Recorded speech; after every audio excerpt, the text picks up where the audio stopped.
안녕하십니까. 김영환 TV가 생방송하고 또 국민의당이 또 녹화방송하는 찰스와 환희의 티키타카 세 번째 시간이 됐습니다. 어려운 그런 주제이긴 합니다만 중요한 주제고, 그래서 우선 탈원전, 이게 뭐 정치권의 그 화두가 되어 있고 이번 대선에도 아마 중요한 그런 화제가 되겠죠. 대선 나가실지 안 나가실지 모르겠지만 한다고 생각하고, 탈원전에 대한 안찰스의 생각을 한번 본인 어떻게 생각하시는지 한번 말씀해 주시죠. 예, 사실 이거부터 말씀드릴게요. 지금 정부가 탈원전 정책을 하는 거 잘못됐다고 봅니다. 그리고 그거는 위험과 그리고 또 공포를 구별을 못하는 데서 나온 거 아닌가 싶습니다. 사실 그 둘 다르거든요. 자동차 사고가 있고 비행기 사고가 있어요. 근데 사고 확률이나 죽는 사람 숫자를 보면 자동차가 훨씬 많습니다. 그러니까 여기는 자동차 사고는 위험한 거죠. 그런데 훨씬 확률이 떨어지는 비행기 사고에 대해서는 사람들이 공포감을 가지고 있습니다. 실제 위험과 상관없거든요. 근데 정부 정책이라는 거는 이렇게 공포감이 아니라 실제로 위험한 곳에 대해서 정부가 위험도를 낮추는 정책을 세우는 게 그게 맞는 것 아니겠습니까? 이제 석탄이나 LNG 발전 같은 곳은 보면은 미세먼지 그리고 또 그 이산화탄소 이런 것들을 많이 배출하지 않습니까? 그리고 그게 지금 실제로 사람을 죽이고 있습니다. 왜 그러냐면 이산화탄소 때문에 지구온난화 현상 때문에 사실 코로나도 생기고 또 막 폭우라든지 또는 대형 화재라든지 생겨서 사람이 지금 죽고 있고요. 미세먼지 같은 경우도 지금 1년에 초과 사망률이 880만 명입니다. 그러니까 초과 사망자가 880만 명이라는 거는 미세먼지가 없었다면 안 죽을 사람이 1년에 880만 명씩 죽는 거예요. 그러니까 이거는 실제 위험입니다. 그런데 원자력에 의해서 지금 죽는 사람 없지 않습니까? 미래에 대한 공포인 거죠. 원자로가 이렇게 폭파하면 어떻게 하나, 그리고 또 나중에 폐연료 공해에 대해서는 어떻게 하나, 이런 문제들인데요. 이런 문제들은 충분히 이제 해결이 가능하거든요. 그러니까 사실은 막연한 사람들의 공포를 조장해가지고 실제로 사람들 목숨을 죽이는 위험한 일을 하는 게 지금 정부의 탈원전 정책의 실체입니다. 네. 위험과 공포 이 두 개의 말씀을 가지고 탈원전이 문제가 있다 그런 말씀하셨는데, 지금 원자력 공학을 전공학이시죠? 네. 네. 카이스트에서 원자력 공학을 가르치고 있습니다. 예, 맞습니다. 카이스트의 원자력 공학과가 어떻게 됐습니까? 지금 몇 명이나 있습니까? 학생 수가 좀 줄었습니다. 탈원전의 여파라고 저희는 보고 있고요. 안타깝죠. 네. 원자력 전공하시는 분으로서 이 탈원전의 정책, 이게 어떤 문제가 있다고 생각하시는지?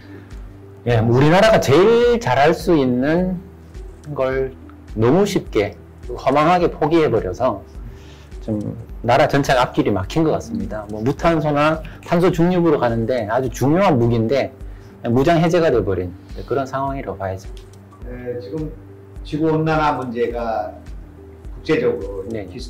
기후변화의 문제가 제기가 됐고, 탄소 제로의 또 탄소 중립의 그런 이제 시대를 요구하고 있는 지금 상황인데, 그러다 보니까 이제 원전이 이제 그 탄소가 아주 안 나옵니까? 아주 조금 나오는 겁니까? 제로입니까? 운영하는 동안은 전혀 안 나오지만 우리가 콘크리트도 써야 되고 철근도 써야 되니까 조금은 나온다고 할 수 있고요. 비교를 하자면 태양광의 한 3분의 1 정도 나오고 있고요. 네, 석탄하고 가스에 비하면 아무것도 안 돼요. 화석연료가 탄소 기반이니까요. 탄소 기반에서 이제 탄소가 아닌 걸로 넘어가야 되는데 이 화석연료가 너무 좋습니다. 에너지 밀도도 높고 가격도 싸고, 예, 그렇기 때문에 이걸 우리가 버리고 다른 걸로 넘어간다는 것이 정말 혁명적인 일이 일어나야 돼요. 그래서 어려운 겁니다. 그래서 원자력이라는 건 거기에 아주 중요한 도구입니다. 탄소 제로의 탈원전의 이 정책이 상당히 시대에 역행하는 그런 이제 그 측면이 있다 그렇게 볼 수 있는 거죠. 예. 우리가 이 원전이 뭐 완전한 뭐라고 할까 에너지라고 말하기는 어렵겠지만 이제 그 문제와 관련해서는 역시 제일 중요하게 제기되는 문제가 그 핵폐기물 그 처리 문제 같습니다. 원전의 방사능 폐기물 문제에 관해서 지금 이제 우리 정부가 지금 그동안 한 10수년에 걸쳐서 해왔던 것이 이제 파일럿 프로세싱 방식이라는 건식 방식이라는 것을 연구해 왔는데 그것이 지금 어느 정도 단계까지 와 있는가와 그것이 실질적인 그런 성과가 있었는지 그런 말씀을 좀 해주시기 바랍니다. 예. 파일럿 프로세싱이라는 건 사용 해결료를 분리를 합니다. 분류를 해가지고 무기로 쓸 수는 없지만 진짜 쓰레기와 쓰레기가 아닌 걸 분리를 하는데 이게 진짜 쓰레기는 한 5%밖에 안 돼요. 전체 100kg 있으면 5kg이 진짜 쓰레기예요. 근데 그거를 분리해내면은 그럼 나머지 95kg 뭐 할 거냐? 다른 원자로에다 넣는 거죠. 이제 소위 말해서 고성로라는 거에 넣는 걸로 해서 이 두 개가 파이로하고 고성로가 이제 짝꿍이 돼서 돌아가게 됩니다. 그렇게 되면 결론적으로는 최종적으로 나오는 폐기물 자체가 양도 줄고 그 다음에 얘네들은 수명도 되게 짧아요. 짧아서 그냥 300년 정도면 다 모든 게 끝나는 그런 시스템을 우리나라가 이제 만들고 있었고요. 그다음 미국이 파일럿 프로세싱에서 후반전을 잘했어요. 근데 전반전은 해본 적이 없었는데 우리가 전반전을 해결했습니다. 그래서 지금은 한국하고 미국하고가 같이 공동으로 전후반을 합해가지고 실증해본 결과가 지금 나온 걸로는 알고 있습니다. 알고 있는데 긍정적인 기술적 결과가 나왔고 남은 건 아마 정치적인 어떤 결정 그거 남은 것 같습니다. 사용 해결료를 직접 땅에다 묻는 거에 어떤 대안 기술로서 굉장히 유효한 기술입니다. 원자로를 잘게 잘라서 그걸 가지고 이제 아까 얘기한 것처럼 분해를 하고 거기에 95% 남아있는 그 핵폐기물을 재활용하면서 나머지를 처리하는 방식인데 부피를 10분의 1인가 20분의 1로 줄일 수 있는 획기적인 방식이죠. 그죠? 5%만 진짜 쓰레기로 버리기 때문에 20분의 1이 되겠네요. 20분의 1이라고 표현할 수 있습니다. 근데 이제 이 파일럿 프로세싱이라는 방식이 해결된 겁니다. 실제로. 근데 이 정부가 이거를 한미 간에 이것이 됐다는 것을 알고 있는데 이걸 발표를 하지 않고 있습니다. 발표하게 되면 이 고주의 처리 방식에 있어서 획기적인 그런 기술이 개발된 것이 되기 때문에 이것이 국제적으로도 이게 활용될 수도 있는 기술이 될 뿐만 아니라 우리의 그 쓰레기가 될 수 있는 핵폐기물을 다시 재활용할 수 있는 그런 기회가 되기 때문에 그래서 이런 문제가 지금 정치적으로 쟁점이 될 수 있는 지금 상황에 와 있는데 혹시 그 원자력 그 발전과 신재생 에너지 이런 거 관련해서 외국에도 많이 다녀오시고 했으니까 신재생 에너지의 외국의 사례라든지 또 가지고 있는 생각이 계시면 한번 말씀해주세요. 독일이 신재생 에너지가 워낙 많이 활용하는 그런 나라 아니겠습니까?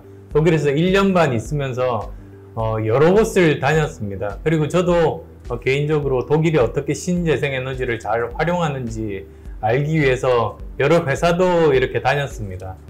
그 중에 하나가 슈투트가르트라는 그런 도시가 있습니다.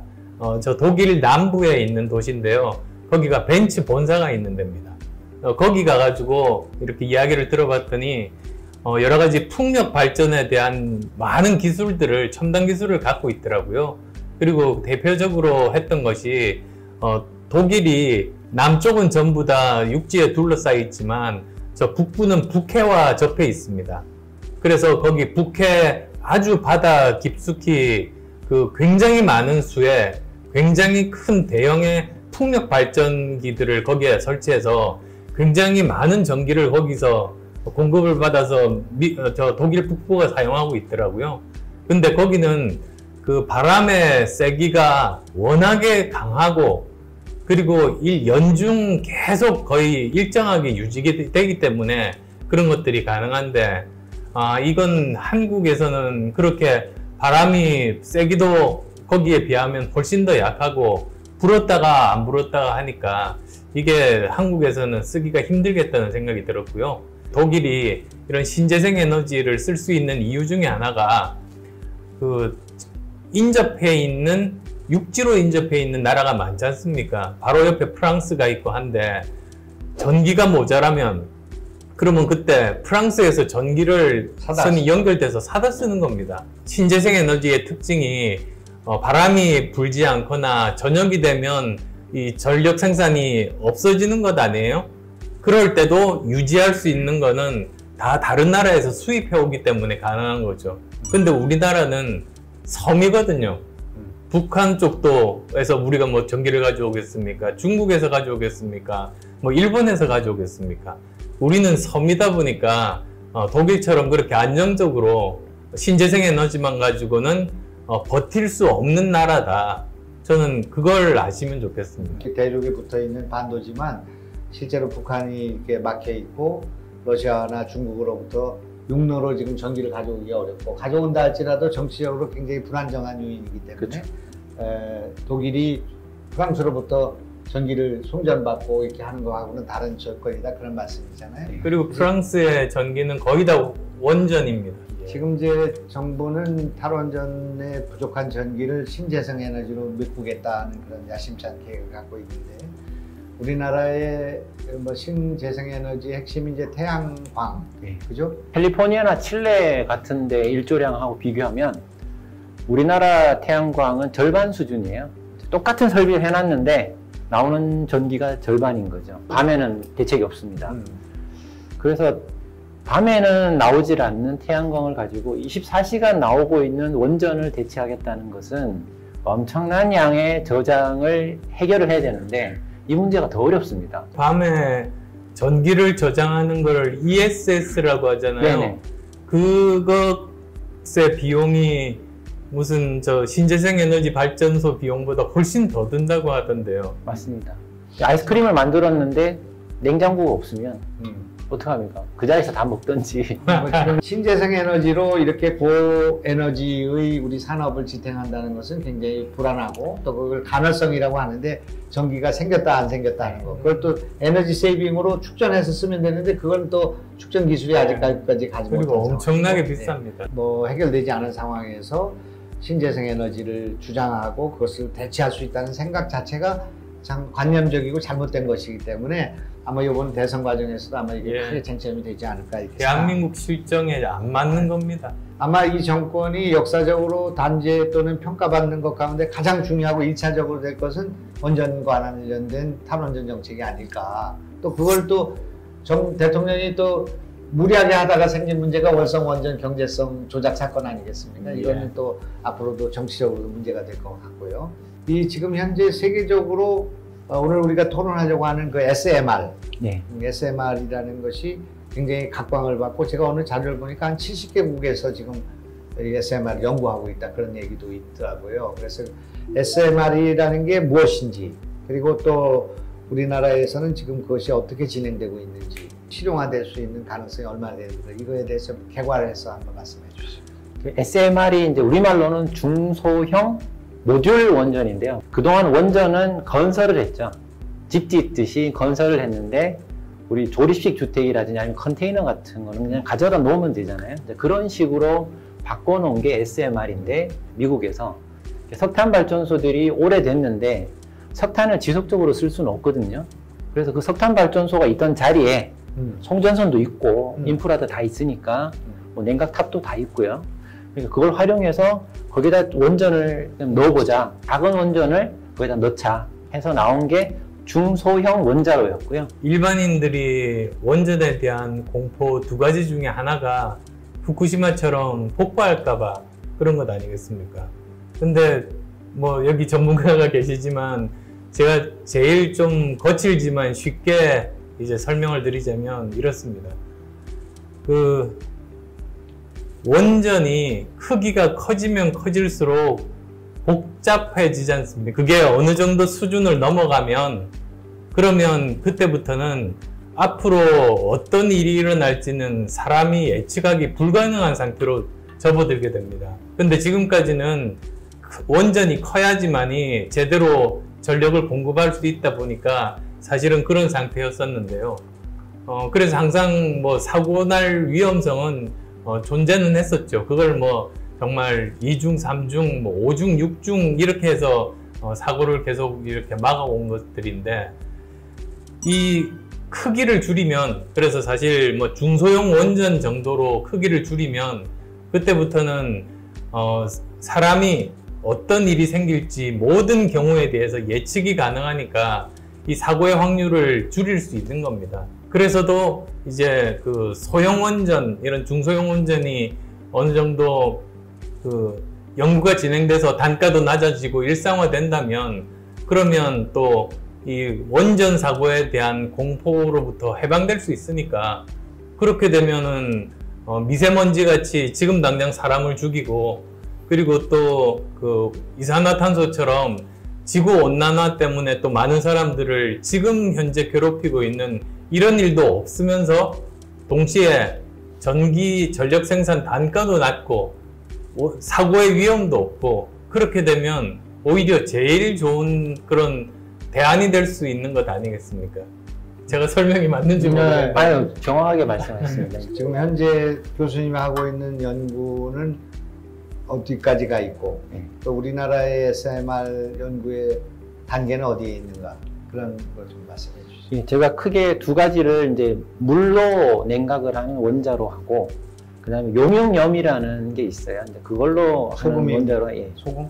소금이라고 보실 수 있죠. 소금을 아주 가열을 하면 소금이 녹아요. 녹아서 액체가 되는데, 거기에다가 우라늄을 섞어서 원자로를 만드는 거죠. 만들었어요. 그러면은 원래 도심이 녹아서 사고가 나는 건데요. 이거는 처음부터 녹아 있어요. 녹아 있기 때문에 녹는 사고라는 걸 정의를 할 수가 없는 이제 그런 원전이 되겠죠. 그래서 뭐 저기 다행스럽게도 제가 하고 있는 그 용융염 원자로 요 연구를 안 대표님께서 출연하신 동그라미 재단에서 지원을 해주셔서 얼마씩, 한 1년에 얼마씩 하고 있습니다? 뭐 1년에 이제 4, 5억 정도 이렇게 되는데요. 그 정도를 이제 출연해 주셔서 저기 연구를 하고 있습니다. 그래서 향후 SMR이 필요한 시장이 있다면은 우리나라가 뭐 지금부터 시작하더라도 지금까지 쌓아놓은 재산들이 있기 때문에 지금이 아마 늦더라도 가장 빠른 시기가 될 것 같아요. SMR 연구를 받아서 진행된 게 몇 년쯤 됐습니까? 원래 이제 시작을 했습니다. 네. 무슨 그 생각으로 거기 동그라미 재단에서, 동그라미 재단을 좀 설명을 해주시고, 예. 어떤 뜻에서 저 SMR 연구에 연구비를 주게 됐는가? 예. 거기 뭐 안 대표님 뭐 영향력이 별로 없는 거 아닙니까? 제가 안랩이라는 회사 창업했지 않습니까? 근데 저는 예전부터 항상 생각했던 것이 성공이라는 것에 그 소유는 개인이 그걸 100% 소유하는 것이 꼭 옳지는 않다는 생각을 했어요. 이 대한민국이라는 우리 선조로부터 내려와서 많은 분들이 고생해서 만든 이 인프라와 인력과, 그리고 또 이런 시스템들 때문에 어떤 벤처 기업이 성공할 수 있는 거거든요.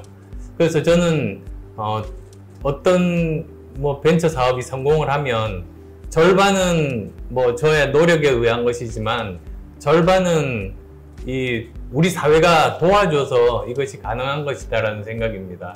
그래서 제가 일단 그 전문 경영인 체제로 바꾸고 회사를 나온 다음에는 그 지분의 절반을, 그 당시 시가로 한 1,500억 정도가 됐습니다.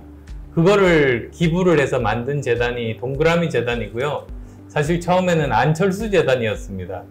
근데 그 이름을 쓰면 안 된다고 해서요, 할 수 없이 이름을 다 지우고 안에 있는 이 이응자 동그라미만 남겨가지고 동그라미 재단이라고 만든 겁니다. 그리고 이거는 정치하기 훨씬 전에 만든 겁니다. 그러니까 뭐 정치적인 목적은 전혀 없죠. 근데 동그라미 재단이 관심을 두었던 것이 우리 인류를 위해서, 우리 대한민국을 위해서 꼭 필요한 일인데, 정부에서는 정책의 방향에 달라서 지원을 하지 않고, 기업에서는 당장 수익이 안 되니까 지원을 하지 않는 이런 연구들이 많더라고요. 그 중에 하나가 지금 원전, 소형 원전에 대한 연구입니다. 이 정부의 탈원전 정책 때문에 잘못하면 명맥이 끊길 이런 가능성이 있어서 그래서 이 동그라미 재단에서 지원을 하기 시작했고요.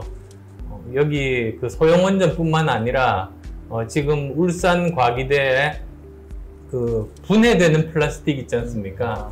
플라스틱 공해를 없애는 그런 분해되는 플라스틱 연구부터 해서 6개 정도 과제를 지금 매년 지원을 하고 있습니다. 그렇습니까? 저 플라스틱 그것도 하고 있습니까? 네, 그렇습니다. 며칠 있다가 플라스틱에 관한 다음 주제를 하려고 하는데 그때도 좀 소개를 해주세요. 네, 네. 신한울 3, 4호기가 울진 원전인데 네. 신한울 3, 4호기를 7천억인가 들여서 이 원자력 발전 그 발전기를 그 뭐라고 합니까? 제작해놨죠. 제작 그 세관을 만들어 놓고 만들다가 지금 중단을 해가지고 그 몇 년째 지금 그게 그 야적장에 그냥 있다는 거예요. 말씀하시니까 생각이 난 것이 지난번에 벌써 한 2-3달 됐습니다만 그 여야 영수회담이 예. 청와대에서 열렸습니다. 대통령하고 5당 대표가 만났었죠. 근데 뭐 5명이니까 점심시간에 시간이 짧아서 정말로 중요한 거 하나라도 이야기해서 관철시켜야 되겠다고 생각을 한 겁니다. 그래서 제가 이제 마음먹고 들고 갔던 주제가 신한울 1호기입니다. 그 당시만 하더라도 신한울 1호기가 벌써 완공이 됐는데 이 운영 허가를 안 내고 막 7개월인가요? 계속 이렇게 끌고 있었습니다. 계속 이 핑계 저 핑계 대서 이미 다 설비 투자 다 하고 이제 곧 시험 가동하고 이제 발전을 할 수 있는 건데도 계속 시간을 하다 보니까 한 달에 적자가 400억씩 누적이 되고 있었습니다. 근데 뭐 적자도 적자지만 그게 가동이 돼야지 또 다른 그 여러 가지 업체들이 또 일을 할 수가 있지 않습니까? 그래서 제가 마음먹고 그때 점심시간에 제가 발언할 차례가 돼서 대통령한테 직접 물었습니다.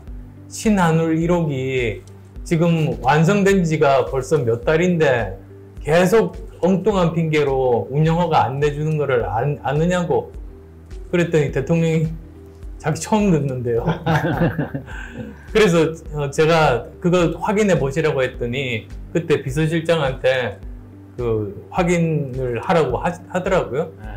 그런데 결국은 그때부터 시작이 돼서 이제 운영허가를 받아서 그건 저한테 참 보람 있는 일이었습니다. 이게 아마 안 대표님 말씀하시고 나서 한참 뒤인 것 같습니다. 예. 원자력위원회가 이제 잠정 허가를 해가지고 시운전에 들어갔는데 그것이 상업운전을 하는 날짜가 내년이죠. 내년 3월 9일 대통령 선거 끝나고 그날입니다. 예. 그러니까 이 탈원전의 역사가 나중에 그걸 기록하게 되면 참 기가 막힌 일인데 그 중에 하나는 신한울 1, 2호기가 상당히 그렇게 건설이 돼 있음에도 불구하고 이렇게 늦춰서 하루에 17억이니까 한 달에 한 400억 정도 이렇게 손해가 된 건데 이런 일들은 정말 그 탈원전을 둘러싸고 있는 기막힌 여러 가지 일들이 많이 벌어진 것이다. 이렇게 볼 수가 있겠습니다. 태양광 풍력한다고 온산이 벌거숭이가 되었어요. 미래에너지 어떻게 해야 할까요? 우리 안철수 우리 찰스님이 만약에 대통령이 되신다면 우리나라 에너지 믹스라고 하죠. 에너지 전력을 어떻게 끌어갈 수 있다고 생각해 보세요. 사실 지금 저렇게 태양광 풍력한다고 온산을 벌거숭이로 만드는 건 정말 범죄 행위라고 저는 생각합니다.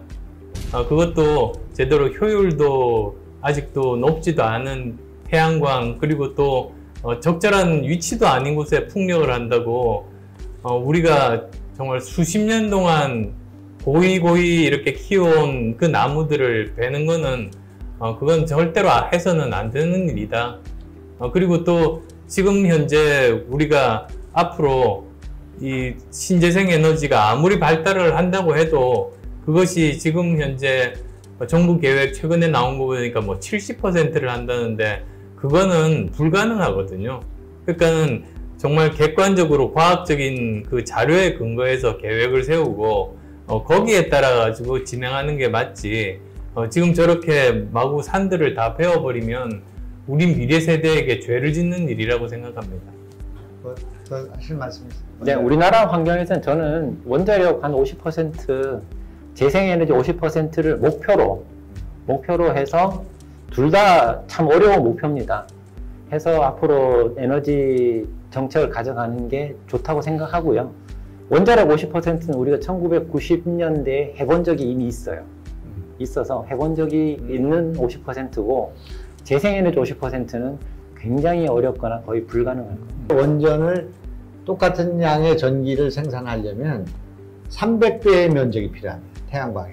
그리고 그것이 굉장히 여러 가지 환경 오염의 문제가 있고 우리 같이 사막이나 못 쓰는 땅이 거의 없는 나라잖아요. 그게 다 녹지대로 그린벨트 거기에다가 밤에는 생산도 못하고. 그러니까 이제 그런 문제가 있기 때문에 신재생 에너지에 대한 미련은 좀 버려야 되는 거 아닌가. 그러니까 제한된 면에서만 활용해야 되는 거 아닌가. 현실을 봐야죠. 예. 지금 정부가 얘기하는 2050, 2050년까지 탄소 제로를 하겠다고 문재인 대통령이 그 정상회담에서 얘기를 하셨거든요. 저는 대통령이 도대체 탄소 중립이라는 개념을 모르는 것 같습니다.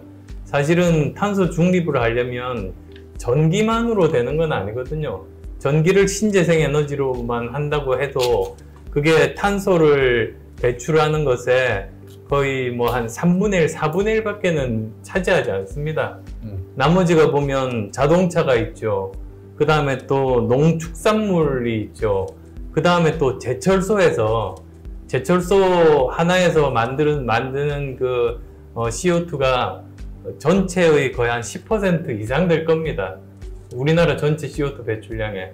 모든 분야에 대한 새로운 신기술을 개발해야지만 되는 것이지, 그 중에서 일부만 해당하는 그 발전소만 신재생 에너지로 한다고 탈탄소가 가능하다? 그거는 탈탄소가 뭔지 모르는 거죠. 큰 걱정입니다. 어떻든 우선은 SMR 관련해서 앞으로 계획, 또 앞으로 전망, 이게 언제쯤 우리는 SMR을 생산할 수 있는 그런. 예, 뭐 SMR은 일단은 뭐 세계 시장을 보고 이제 가야 되는 거고요. 더 시급한 건 아까 말씀하셨듯이 신한울 3, 4호기 이걸 좀 건설 중단해 놓고 아무 이유 없이 중단해 놓기 때문에 이거 빨리 건설 재개하는 게 제일 시급한 문제고요. 그 다음에 연구 개발해서 새로운 SMR을 만드는 것도 정부가 제대로 지원해서 궤도에 올라갔으면 좋겠습니다. 우리 안 대표님 앞으로 우리나라가 좀 먹고 살아야 할 기술, 본인이 생각할 때 뭐 국민한테 제시할 수 있는 그런 일자리나 또는 먹거리나 이런 것 관련해서는 어떤 방향으로 가면 좋을지 한번 시간이 좀 있으니까 한번 말씀해 주시죠. 아마 Inside Bill's Brain 이런 다큐멘터리 본 분 계실 겁니다. 넷플릭스에 있어요. 근데 그 스토리가 뭐냐면 빌 게이츠가 재단을 만들었는데 그 사람이 하려고 했던 일이 3가지가 있었는데요. 그게 다 좌절된 거예요. 근데 그 중에 하나가 바로 소형 원전이었습니다. 이 사람이 소형 원전이 미래라고 생각하고 연구 개발을 하고 나서 이제 중국의 시진핑과 협약을 맺었어요. 처음으로 이제 거기서 시험하려고요. 그랬는데 결국은 이 트럼프 대통령이 당선되면서 중국과의 관계가 틀어지는 바람에 결국은 좌절하고 그냥 더 진행을 못하는 그런 스토리였고요. 다른 2가지 일도 마찬가지였습니다. 그래서 그걸 보다 보니까 세상에 거의 모든 걸 다 가진 사람도 마지막에 정치 권력이 협조를 안 해주니까 결국은 그 일이 실행이 안 되는 겁니다. 그래서 정말 현대에 있어서 사실 정치가 뭐 도대체 우리 삶에 무슨 보탬이 되느냐, 정치가 괜히 우리나라 전체 하향 평준화만 시키는 거 아니냐, 뭐 누가 대통령이 되고 정권이 바뀌어도 내 삶은 달라지는 게 없다, 이렇게 보통 분들은 생각하시지만 그렇지 않다는 거를 저도 정치하면서 또 그 다큐멘터리 보면서도 깨달았습니다. 사실 이런 국가 지도자나 정권이 전체적인 세계의 흐름을 정확하게 읽고 제대로 대처를 한다면 굉장히 많은 사람들의 삶이 바뀌고 국가의 운명이 바뀝니다. 지금 전 세계가 전쟁 중인 거 아시죠? 전 세계가. 무기 전쟁이 아니고요. 과학기술 전쟁 중입니다. 지금 바이든 대통령이 요새 뭐 합니까? 반도체 칩 들고 그런 기술자들 그런 것들을 모으려고 전 세계를 다니거든요. 시진핑도 거기에서 안 놓치려고 테크 기업들도 옥죄고 그리고 또 직접 다니면서 합니다. 그러니까 지금 국가 지도자들이 하는 걸 보면요. 과학기술로 싸웁니다. 그게 제일 최우선이에요. 우리나라 지금 보세요. 우리나라 대선에서 과학기술 이야기가 나옵니까? 무슨 바지나 무슨 녹취록 이런 이야기를 하는데 우리가 자고 있는 동안에도 세상은 바뀌고 있습니다. 우리는 내부에서 그냥 아무 우리 미래와 상관없는 걸로 싸우고 특히 뭐 정치 권력들은 우리가 뭐 멋대로 해도 나라 잘 돌아가겠지 이렇게 생각하는데 지금은 그런 시대가 아니라는 게 미국 바이든 대통령, 뭐 중국의 시진핑이 직접 나서서 과학기술 쪽에 서로 전쟁을 하고 있는 거를 못 봐서 그렇습니다.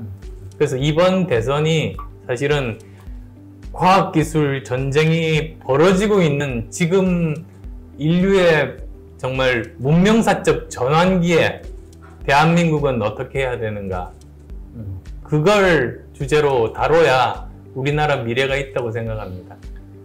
지금 대선 전국에서 그런 과학기술이라고 할까, 기술, 뭐 첨단, 초격차 기술 이런 거를 제기하고 토론할 사람이 우리 안철수 대표밖에 안 계신데 대선에 나가서 한번 그런 문제를 제기해 볼 생각 없습니다. 제가 뭐 어떤 역할을 하든 정말 이런 미래 어젠다, 과학기술 어젠다를 정말 대선의 최우선 그런 과제로 만드는데 뭐 어떤 역할이든지 할 생각입니다.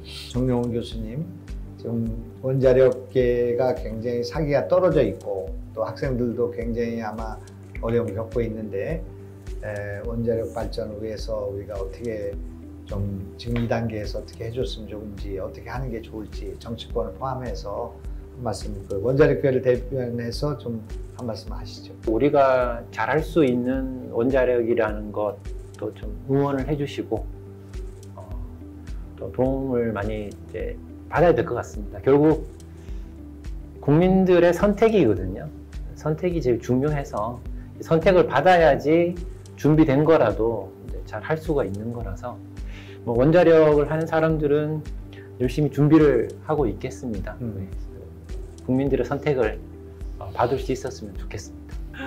오늘 우리 원자력에 관한 그런 여러 가지 충분한 논의가 있었던 것 같습니다. 교수님 먼 데서 와주셔서 감사하고. 아유, 고맙습니다. 찰스님 또 여기 오셔서 미래에 대한 준비를 하고 좀 가르쳐 주시고 우리 국민들과 같이 토론하는 그런 장을 가졌으면 좋겠습니다. 찰스와 환희의 티키타카를 마치겠습니다.